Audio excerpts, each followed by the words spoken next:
Thank you. That concludes general questions. The next item of business is First Minister's questions. And at question number 1, I call Russell Finlay. Thank you, Presiding Officer. Claire Ingalls was tortured and murdered in the home she shared with her young son.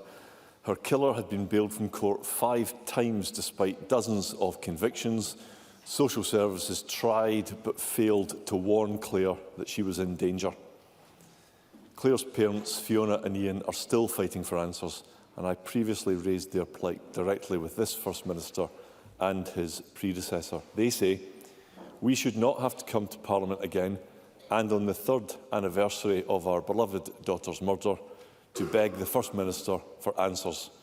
We feel trapped and are unable to move on because we continue to be deprived of basic but vital information. So can the First Minister tell Fiona and Ian how much longer they must wait for the answers they deserve? Minister. First of all, let me express to Fiona and Ian my deepest sympathies at the loss of their beloved daughter. I cannot imagine the pain and the suffering and the agony that they have endured. Mr Finlay is correct.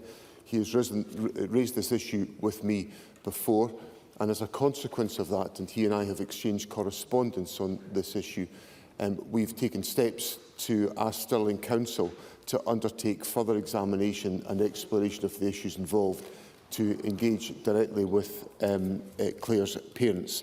And obviously we will discuss these issues in this exchange today, and I remain committed to making sure that the family receive the answers that they understandably deserve. Russell Finlay.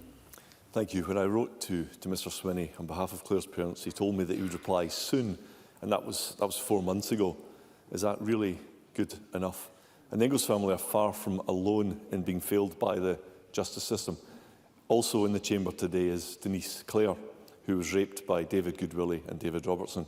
No credible explanation has ever been given as why the Crown Office did not prosecute. Frankly, the case stinks. Denise was forced to take civil action against the 2 men, and a judge agreed that she had been raped. She has since asked the government to fund a private criminal prosecution, but continues to be left in limbo. Denise has suffered for 13 long years, and here is her question to the First Minister. Will your government do the right thing and support the prosecution? First Minister. On the case of Claire Ingalls, I have engaged with Mr Finlay on this question, and we have made the request of Stirling Council to provide the satisfactory investigation that is required. But in the light of the exchanges that we've had today, I will look again at that issue to determine if there is further pressure we need to apply for Stirling Council to do exactly that. On the case of Denise Clare, obviously this is an issue which has been pursued through a civil action by Ms Clare, and the court has come to its judgment on that question.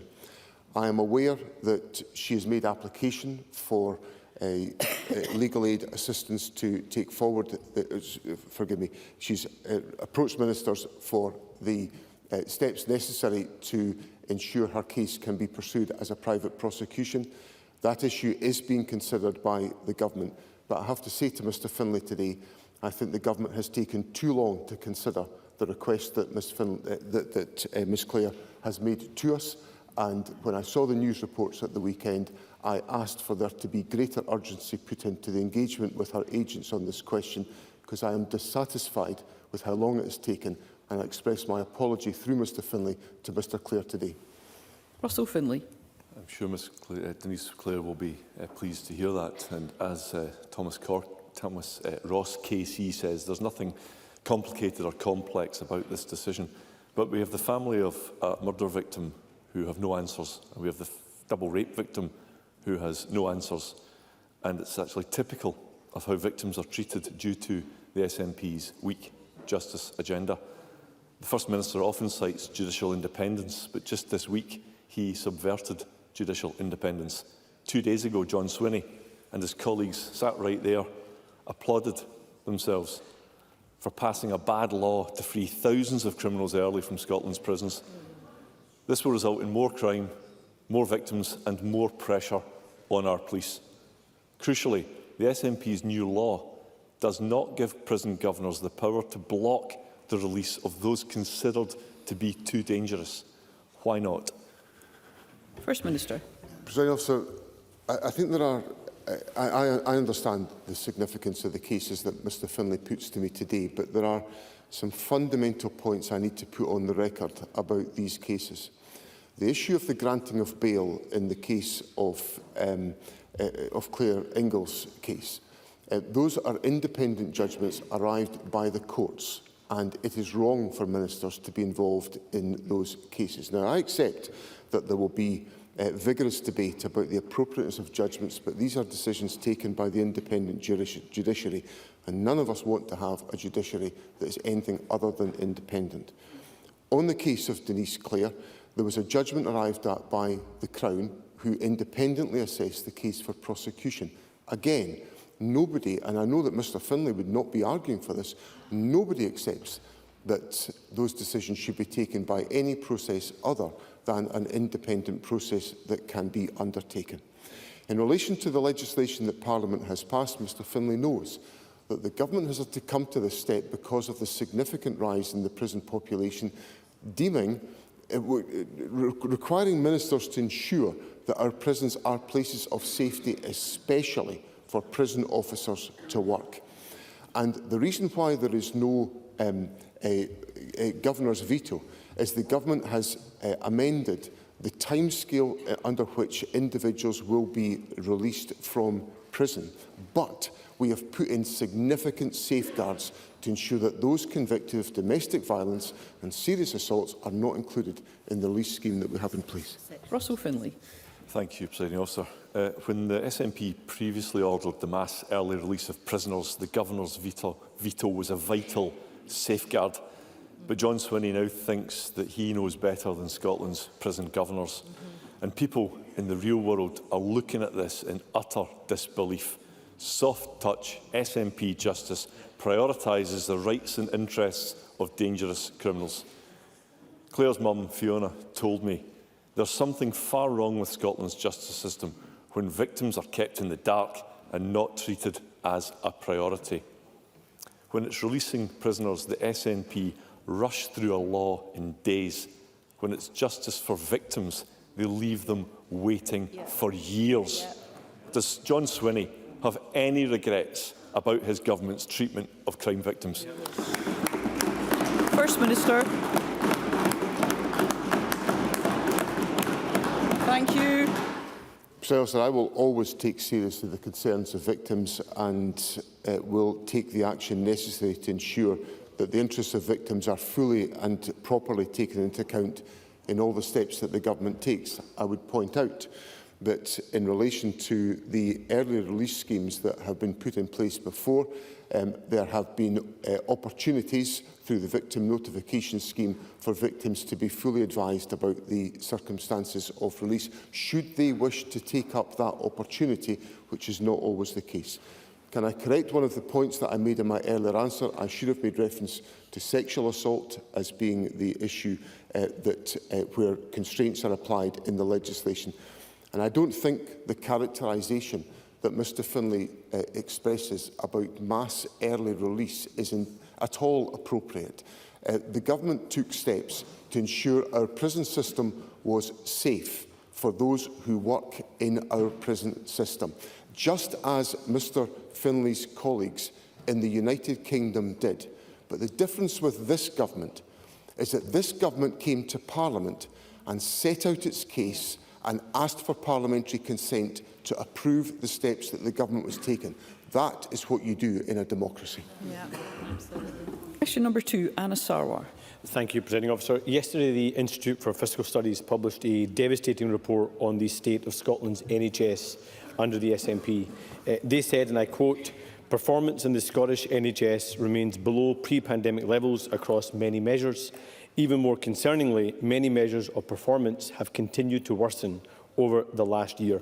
Most damningly, they point out that although the NHS in Scotland has proportionally higher spending and more staff, recovery in Scotland's health service is lagging behind the NHS in England on every measure." So does John Swinney accept that SNP incompetence and mismanagement is bad for Scotland's health? First Minister. Presiding Officer, the National Health Service in Scotland relies upon the commitment and the contribution of thousands and thousands of members of staff, the length and breadth of the country, and I want to record my thanks to them for the work that they put in to ensure that we are well cared for in the National Health Service. The NHS is recovering from the COVID pandemic, and we are making progress in that respect. We know that there is more work that has got to be done, but we have seen improvements in the latest quarter for information that is available, with reductions to the size of the waiting list seen in both diagnostics and inpatient and day case activity, as well as an improvement in cancer performance into the bargain. So I accept that there is work that remains to be done to improve the performance of the National Health Service, but the Government is putting the investment and the focus in to enable that to be the case. Anna Sarwar. Presiding Officer, it's not just patients being failed, it's staff being failed, so they will not take kindly to be used as human shields in the SNP government's defence. Because John Swinney can try and spin the facts all he likes, but the devastating incompetence of the SNP is clear to see. And towards the end, he was focusing on inputs. Actually, this government needs to focus on outcomes. Because on Tuesday, it was revealed that the number of patients stuck on an NHS waiting list for over a year has now risen to more than 100,000. And there are now more than 863,000 patients on an NHS waiting list. That's equivalent to 1 in 6 Scots. And at the same time, we're carrying out 50,000 fewer operations compared to pre-pandemic levels, and delayed discharge has soared. So when will John Swinney stop defending the indefensible, admit that his SNP government has failed, and change direction? First Minister.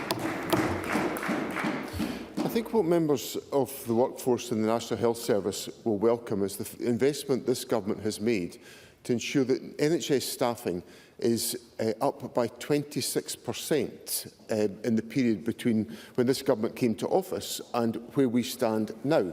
And on specific examples, in cancer care, for example, the consultant oncologist workforce has increased by 50.4% over the last 10 years. So the government is investing in our NHS staff, and into the bargain, we're putting in place pay settlements which have meant that we have not had to suffer and endure industrial action within the National Health Service in Scotland. Now, I would point out to Mr Sarwar that the number of patient waits for one of the 8 key diagnostic tests at the end of September showed a decrease of 7.4%. And we also saw in the most recent data that 73.2% of patients were treated on time within the 62-day cancer waiting times, which is higher than it was in the previous quarter. So what I would say to Mr Sarwar is I'm the first to acknowledge that we have challenges in recovering from the COVID pandemic, but the government is making the investment and making the interventions to ensure that our National Health Service performs in a fashion that meets the needs of the people of Scotland. Anna Sarwar. That answer again demonstrates that the First Minister has his head in the sand. The IFS make the point. We have disproportionately higher spending here in Scotland, and we have more staff, but we have poorer performance. That points to not staff being wrong, not resources being wrong, but a failure of leadership and a failure of government. Because the uncomfortable reality for John Swinney is that no public service in Scotland is safe from SNP incompetence. On his watch, our NHS has plunged into a doom loop of soaring waiting lists and poorer health outcomes. Our schools, once the envy of the world, have seen collapsing standards and rising violence. Our prisons left in tatters, with prisoners being let out early because of mismanagement of our criminal justice system, and our housing sector in disarray with soaring homelessness and spiralling rents. The fact is that after 17 years of the SNP, every institution in Scotland is weaker. So can I ask John Swinney, how many people have to lose their lives? How many patients have to go private? How many people have to be trapped in hospital? And how many staff have to be pushed to breaking point before he accepts that he and his government has failed and that Scotland needs a new direction? First Minister. Presiding Officer, on a whole range of different elements of policy, the government is delivering the progress that people in Scotland require. In the face of 14 years of austerity from the Conservative government on housing, this government has built more affordable houses per head of population than in England or Wales, and in the period when the Labour Party were in government in Scotland, in the face of Tory austerity from London. Now, if Mr Sarwar believes that the solution to all of our problems in Scotland is the election of a Labour government, I would ask him to go and have a conversation with pensioners in Scotland today. Because in the first few months of a Labour government, pensioners in this country have been betrayed by the Labour government, who promised change, and all they did was slash the financial support for pensioners in our country by cutting the winter fuel payments. If that's what change means, Scotland doesn't need change, it needs progress under an SNP government. Question number 3, Patrick Harvie. World leaders have once again failed to make progress at the Global Climate Conference. They all know the urgency of transitioning away from fossil fuels. The public gets it too. And polling from the think tank Uplift shows that here in Scotland, most business leaders are backing the transition to a fossil-free energy system. Yet the Scottish Government has still not published, not set out, the new energy strategy that's supposed to shift Scotland away from fossil fuels. It's still sitting on the First Minister's desk nearly 2 years after the draft was published. Scotland needs clarity, a renewables industry and the energy workforce need clarity, and Parliament needs to see this strategy too, so that we can see whether the Scottish Government is funding it properly. Will the First Minister finally end this delay and publish the strategy before next week's budget? First Minister.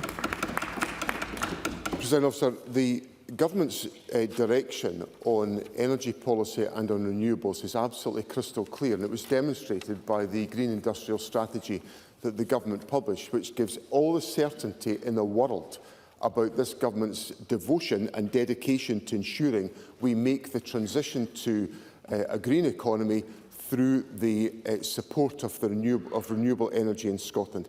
Mr Harvie knows that over the period since 1990, we have halved our emissions in Scotland, we have effectively decarbonised our electricity networks, and we are taking and making the investments to enable us to deliver the transition to net zero. All of these themes will be reflected in the Government's budget next week.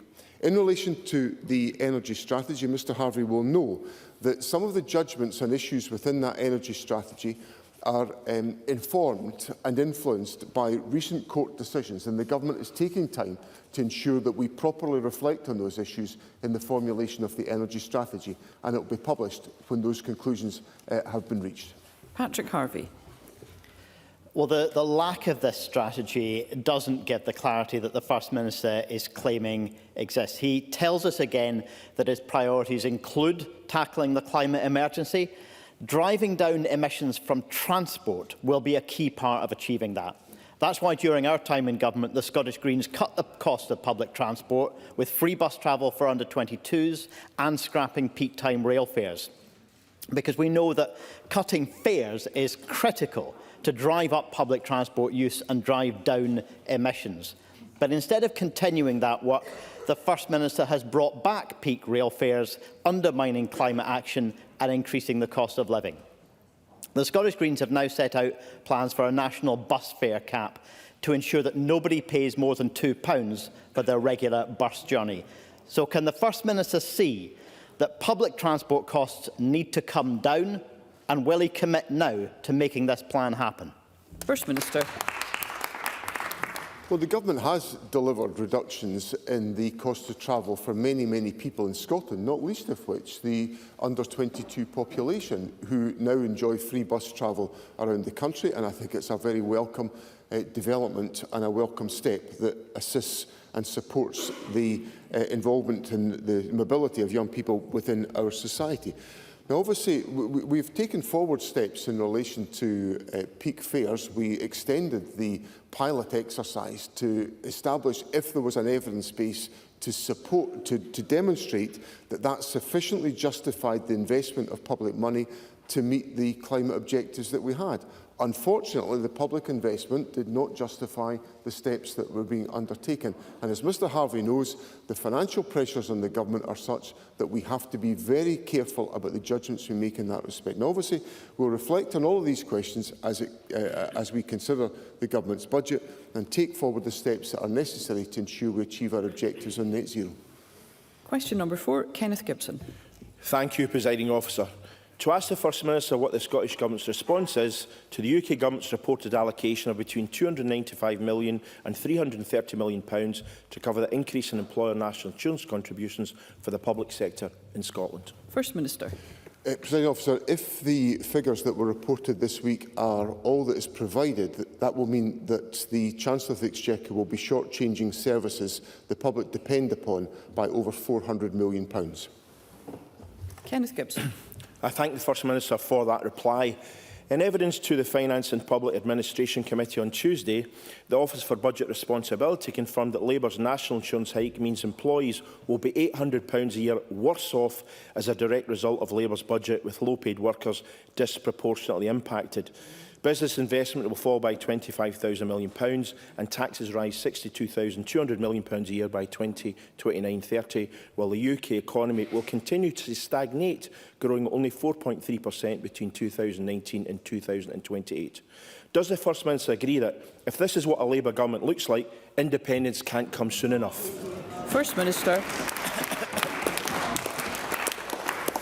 Presiding Officer, Mr Gibson knows that the economic damage done to this country by one of the biggest decisions taken as part of the United Kingdom, the decision about Brexit, has inflicted significant economic damage on the Scottish economy, which is one of the arguments for independence, because we would be able to resume our participation in the European Union.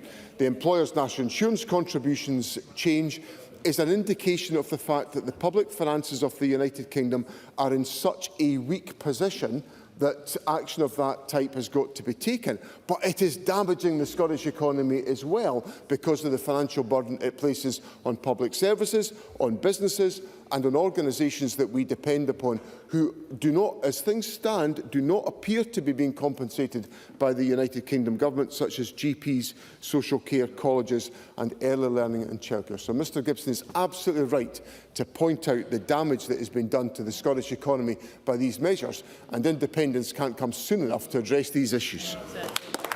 Coy.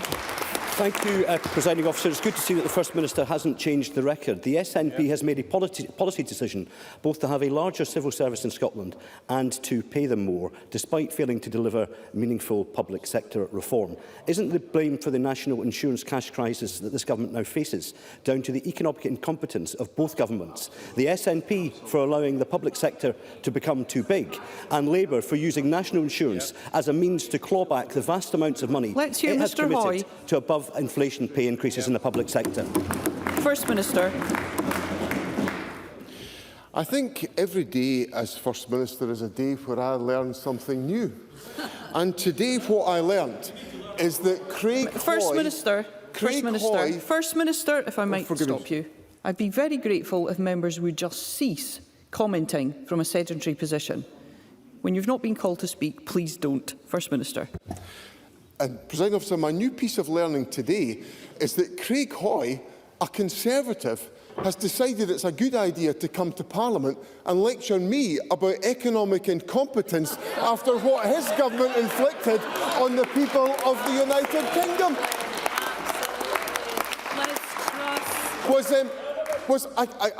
I can't remember, so I may be saying something that's not backed up by fact, but I know that Mr Finlay was a great supporter of Liz Truss. Yeah. I suspect Craig Hoy was a great supporter of Liz Truss. There were tons of them over Members. there. And so it wasn't me. It wasn't me. Craig Hoy was not a supporter of Liz Truss. He was probably a supporter of one of the other economic incompetence in the Tories that damaged our economy. I call Michael Mara. Does the First Minister recognise that the very reason Scotland is receiving an unprecedented additional £5 billion in the budget is because the UK Labour government has taken tough decisions to raise additional revenue? And what would the First Minister say to the Office Let's hear Mr Mara. What would the First Minister say to the Office for Budget Responsibility, who told the Parliament's Finance Committee this week that without the necessary tax changes, governments would, and I quote, see your debts rise and rise forever. Governments can't provide more and more public services as a share of the economy and not pay for them without seeing their debts reach an unsustainable level? First Minister. Well, I'm grateful to Mr Mara for putting those comments on the record. I'm sure there were other things that the Office for Budget Responsibility said which were possibly not quite as convenient to Mr Mara's narrative than the ones that he's selected today. But can I just say to Mr Mara that we are about to go through a process in which we're all going to have to make a contribution to deciding what is actually allocated to different policy areas within Scotland. And Mr Mara and all of his colleagues over there are not innocent bystanders in this process. They can act to assist and support the Scottish... Well, I'm not sure Mr Mara is interested in listening to my answer the way he's shouting at me, but all I would say to Mr Mara is this. If he wishes to see the resources that have been allocated as part of the United Kingdom budget process spent within Scotland, then this Parliament has to pass a budget, and the responsibility is on Mr Mara to vote for the government's budget.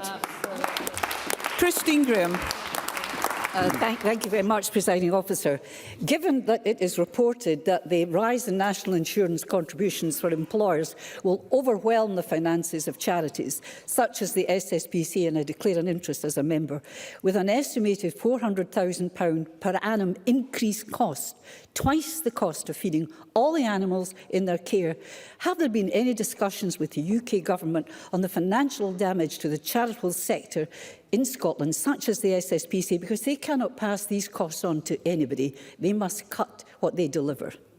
First Minister. I do fear that the warning that Christine Graham puts to Parliament today is one that will be, well, I don't fear, I know it is one that is testing many charities and third sector organisations the length and breadth of the country, because they have simply seen, or they will see at the start of April, an overnight increase in their costs without the revenue to support the activities. And the SSPCA that Christine Graham puts to me, which I know is an organisation she cares deeply about from her commitment to these issues of animal welfare, will be facing difficulties. I know representations have been made to the United Kingdom Government in this respect, and obviously I'm concerned from a Scottish Government perspective that organisations that we depend upon to deliver services in Scotland will not be assisted by the changes that have been made.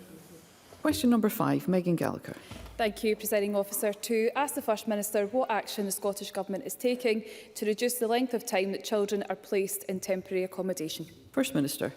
Presiding Officer, additional investment of £42 million in affordable housing this year has been targeted to 5 local authorities with sustained temporary accommodation pressures. This funding is to increase the supply of social and affordable homes, including larger properties suitable for families, through acquisitions and bringing empty social homes back into use. This is, of course, in addition to the record funding of more than £14 billion that the Government is allocating to local authorities to deliver a range of services, including homelessness services. Megan Gallagher. In 2008, 9,535 people were living in temporary accommodation. In 2024, 16,330 people are living in temporary accommodation. This government is presiding over disgraceful waits in temporary housing. One of the most appalling cases was a child spending over 7 years in temporary accommodation in Edinburgh, with another person spending close to 2,900 days without a permanent home.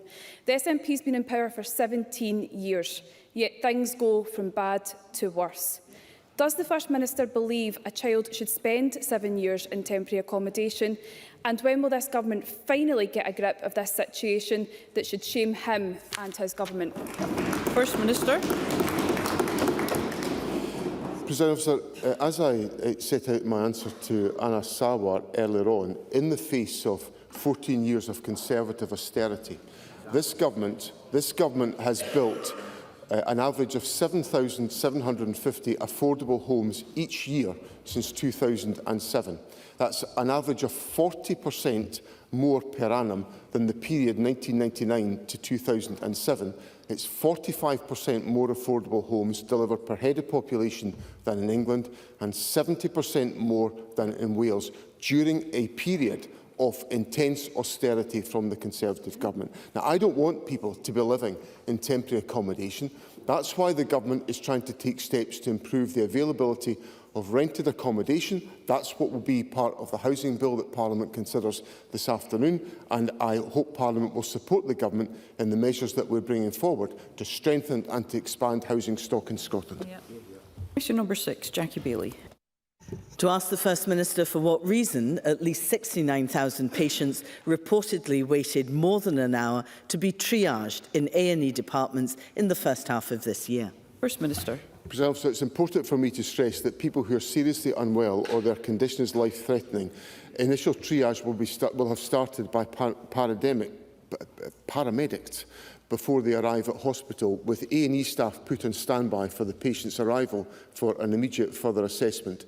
Nonetheless, any unnecessary delay is not acceptable, and we are working with NHS boards through our improvement programme to reduce delays at every part in the patient journey to minimise risk and improve patient outcomes. Jackie Bailey. Can I thank the First Minister for that answer? But the reality is, he knows, is that the longer people are forced to wait for that initial assessment, the greater the chance that their condition deteriorates. But this speaks to the bigger problem in our NHS. And Dr Fiona Hunter from the Royal College of Emergency Medicine in Scotland said that long waits for triage are yet another indicator of a system which is not functioning as it should. The IFS report demonstrated clearly that the NHS in Scotland is underperforming despite the hard work of the staff. The First Minister is not an innocent bystander. After 17 years in power, does the First Minister accept that it is his government that is failing our NHS, our hard-working NHS staff and the patients in Scotland? First Minister. Jackie Bailey will know that in accident emergency departments, the length and breadth of Scotland, the performance across the whole country is better on 4-hour waits than in other parts of the United Kingdom. Now, it's not good enough, it's not where it should be, but it's better than other parts of the United Kingdom. Now, what we also have to focus on are some of the practical issues that affect that performance. Some of it is about the demonstration of demand, because we are dealing with an increasingly frail population made more frail by the consequences of the COVID pandemic. We are also dealing with acute intense activity within our hospital estate, which is why the government's putting such an effort into trying to reduce delayed discharge to ensure that we free up the opportunity for patients to make the journey through hospital care and to return to their homes where that is possible to do so. So these are the practical interventions that the government is making to address the situation and to ensure that our accident and emergency system and the initial assessment of patient condition can be undertaken as speedily and effectively as possible. Thank you. We move to constituency and general supplementaries. If we are all concise, we will be able to fit more members in. And I call Audrey Nicholl.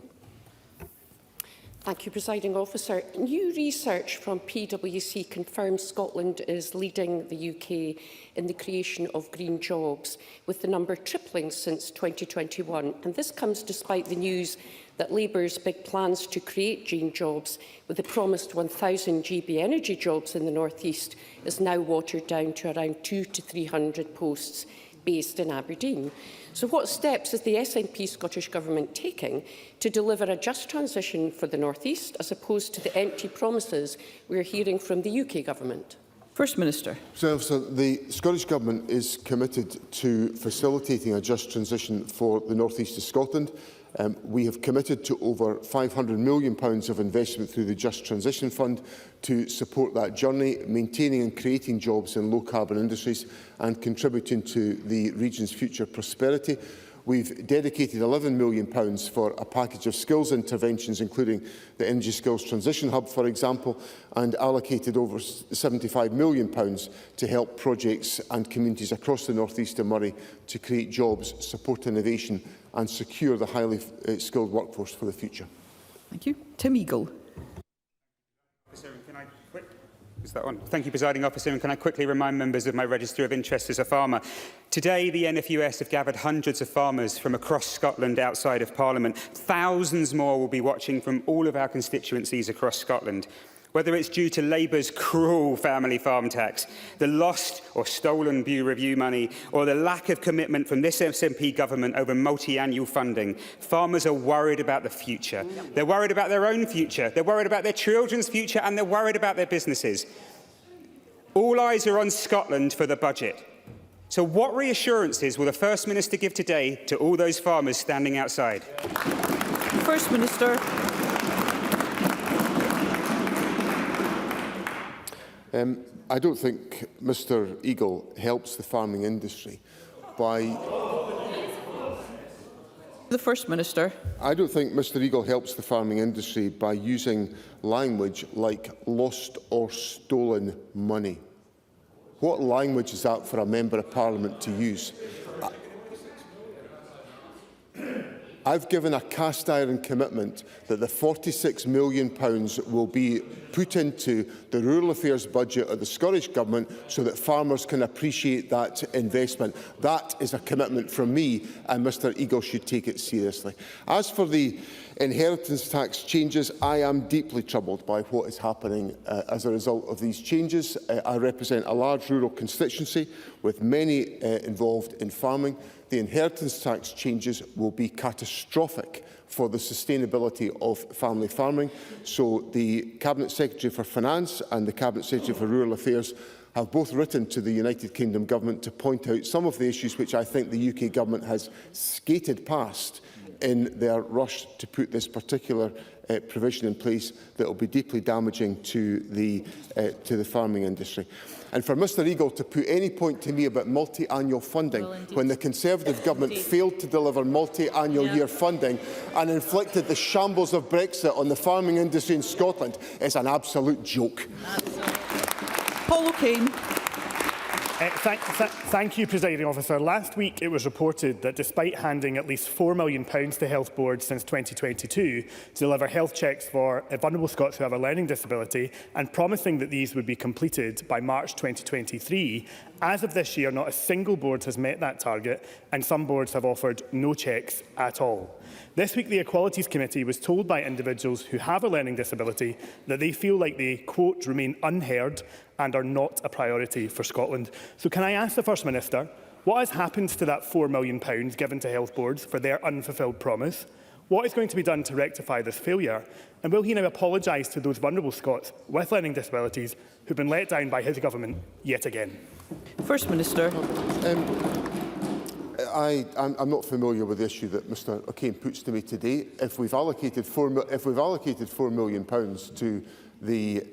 to health boards, I would expect health boards to have followed up and delivered that and applied that. So I will investigate this in the light of the exchanges today, and I'll reply in full to Mr O'Kane. Adam. Thank you, Presiding Officer. This week marks the beginning of the global 16 Days of Activism campaign to tackle and prevent violence against women and girls. And this is key to creating a society where women and girls can live safely. With this in mind, can I ask the First Minister what action his government is taking to reduce violence against women and girls? First Minister. Presiding Officer, can I welcome the question from Karen Adam. I had the privilege on Friday to launch the 16 Days of Activism on Violence Against Women and Girls in Perth, in my home city, and to commit myself as a local Member of Parliament and as First Minister to take the necessary action to address this totally unacceptable curse in our society. What has got to change here is the behaviour and attitudes of men, and I commit in this Parliament to give the leadership necessary to ensure that is the case. And across government, the work that we take forward in our Equally Safe strategy is the focal point for our interventions to ensure this scourge is addressed. Murdo Fraser. Thank you, Presiding Officer. The well-known road safety campaigner Neil Gregg says that the Scottish Government's proposal to cut the single carriageway speed limit from 60 miles an hour to 50 miles per hour is a cheap gimmick which would do little to reduce death and injury. His words, not mine. What this would do is increase journey times and costs for many rural road users, including those who use key routes such as the A9 and A96.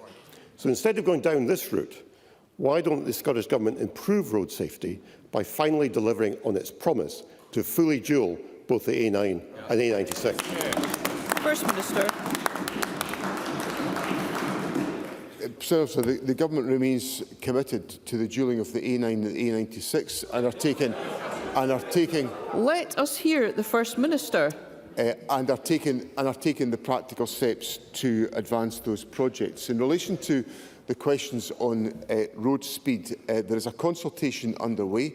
The reason why we're having a consultation is that there are different opinions about how best to tackle this particular issue, because I am regularly pressed, as is the Transport Secretary, on the number of fatalities and accidents on our roads. And we would be neglecting our duty if we do not examine what are the possible options to address that situation. So I hear the comments that Mr Fraser puts on the record from an individual that I know well and who I know contributes on this subject significantly. But we have to engage, if members of Parliament want us to address the issue of fatalities on our roads, we have to explore what are the options to do that, and that's what the Government is doing. Rhoda Grant. Thank you, Presiding Officer. The Scottish Human Rights Commission report into the economic, social and cultural rights in the Highlands and Islands makes desperate reading. It states that urgent action is needed regarding access to health care to eradicate rooflessness and hunger in the region, and yet the Scottish Government has shelved its Human Rights Bill. Can I therefore ask the First Minister whether he'll work with me to progress my member's bill to enshrine the right to food into Scots law in a bid to start addressing the report findings? First Minister. President Officer, the Government, of course, will engage with Rhoda Grant on her legislative proposal. In relation to the needs of individuals in rural and island communities, especially in the Highlands and Islands, the Government takes forward a range of interventions on healthcare, on transportation, on other aspects of public services which are designed to address the challenges set out in the Human Rights Commission report, and that will remain the focus of the Government as we take forward our programme for intervention in Scotland. Joe Fitzpatrick. Presiding Officer, the latest figures from Social Security Scotland show that since their launch, the Scottish Government's 5 family payments have paid over £1 billion to families across Scotland to help end child poverty. Meanwhile, the Labour UK Government at Westminster is maintaining the cruel 2-child cap, which has forced thousands more children into poverty since Labour came to office, including in my Dundee City West constituency. Can the First Minister say more about the actions the Scottish Government has taken to tackle poverty against the backdrop of disastrous Westminster policy making? First Minister. Presiding Officer, modelling that was published in February this year estimated that Scottish Government policies would keep 100,000 children out of relative poverty this year, including keeping an estimated 60,000 children out of relative poverty through investment in our Scottish Child Payment alone. Our 5 family payments are providing financial support to families which could be worth around £25,000 by the time an eligible child turns 16, compared to less than £2,000 south of the border. And on the question of the 2-child limit, I am deeply concerned that that remains part of the welfare system within the United Kingdom. I'm stunned that an incoming Labour government has not removed that anachronism from the welfare system because it is condemning more and more children to live in poverty, and it should have been one of the first actions of a Labour government to remove that cap. Absolutely. Beatrice Wishart.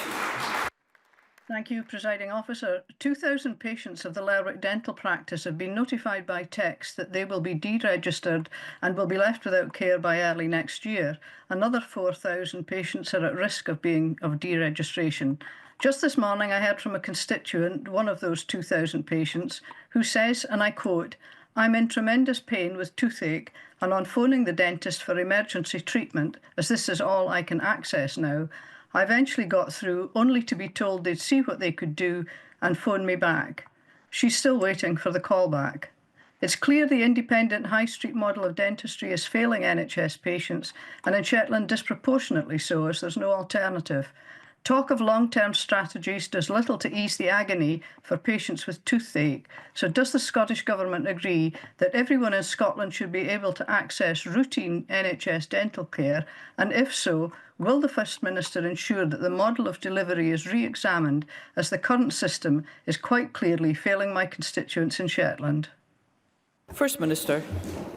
President Officer, I've been briefed by officials on this developing situation in Shetland, and I understand that my officials have met with the board to discuss this as a matter of urgency.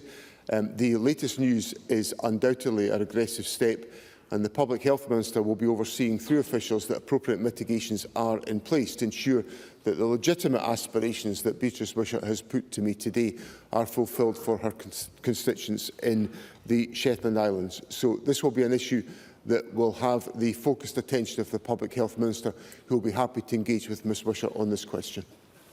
Thank you. That concludes First Minister's questions. The next item of business is a members' business debate in the name of Christine Graham, and there will now be a short suspension to allow those leaving the chamber and public gallery to do so.